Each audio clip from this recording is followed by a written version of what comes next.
Hola. Imaginen por un momento que tienen que calcular los efectos de rotación que causan ciertas fuerzas cuando se aplican en ángulos, digamos, un poco incómodos.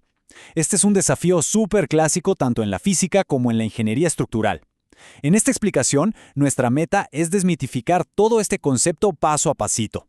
Y para lograrlo, nos vamos a enfocar en una herramienta que es literalmente un salvavidas matemático, el teorema de Variñón.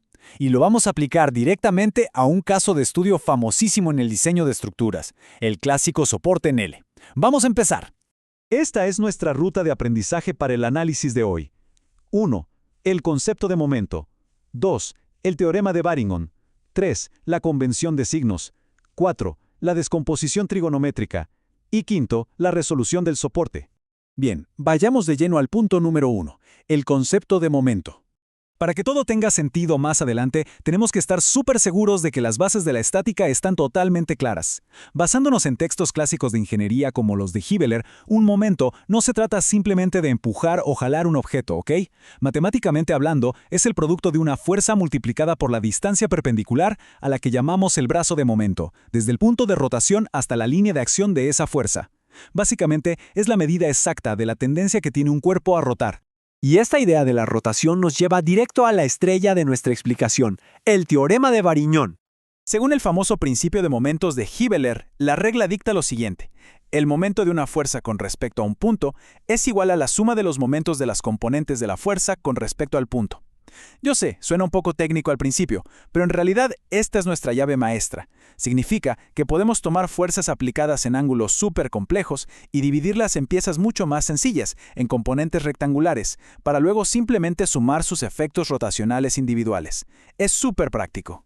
Entonces, ¿cómo aplicamos esto en la vida real a nuestro soporte en L, el cual está soportando una fuerza de 120 newtons? Tenemos un método infalible de 4 pasos para no perdernos. Primero, descomponer la fuerza en sus ejes. Segundo, identificar los brazos de momento. Tercero, aplicar nuestra regla de signos.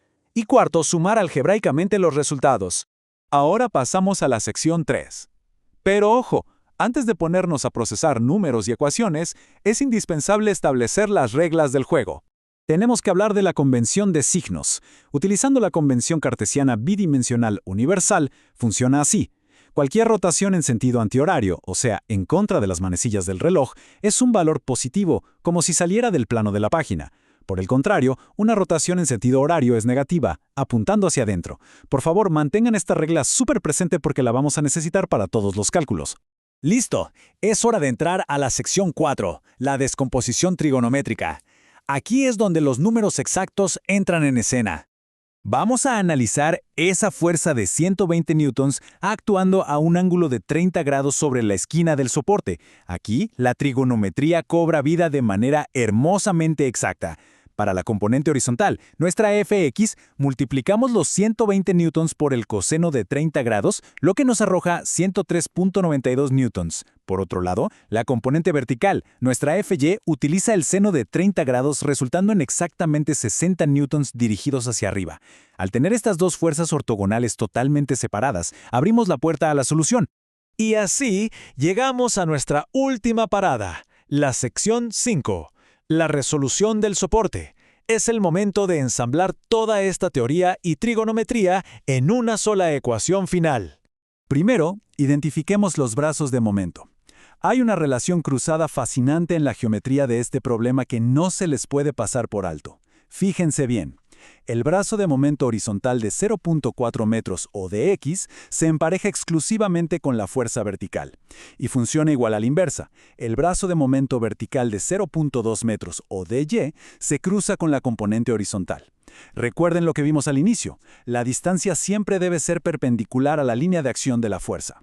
Bien, si traducimos todo esto al lenguaje del álgebra, construimos nuestra ecuación fundamental para la suma de momentos, que llamaremos μ.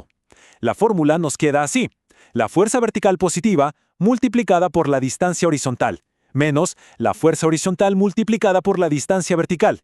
¿Y ven ese signo negativo ahí en medio? Ese signo aplica directamente la regla de la que hablamos antes. Como la fuerza horizontal está generando una rotación en el sentido de las manecillas del reloj, le toca el signo negativo. Vamos a sustituir los valores paso a pasito para que quede clarísimo. Tomamos los 60 newtons de fuerza y los multiplicamos por los 0.4 metros de distancia horizontal.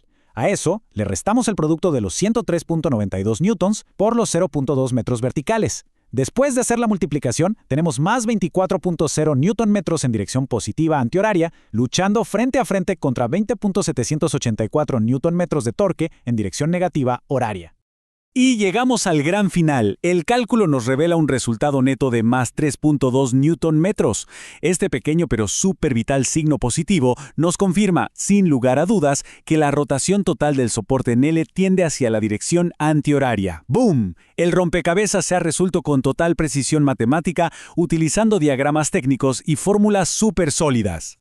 Pero antes de terminar esta explicación, queda una pregunta bastante provocativa para la reflexión. ¿Se imaginan cómo cambiaría drásticamente la estabilidad de toda una estructura si el punto de anclaje o de rotación se desplazara apenas unos cuantos centímetros, alterando las distancias de los brazos de momento? Es increíble pensarlo, pero en el mundo del diseño y la ingeniería, incluso los cambios geométricos más diminutos pueden tener impactos rotacionales verdaderamente masivos. Nos deja mucho en qué pensar.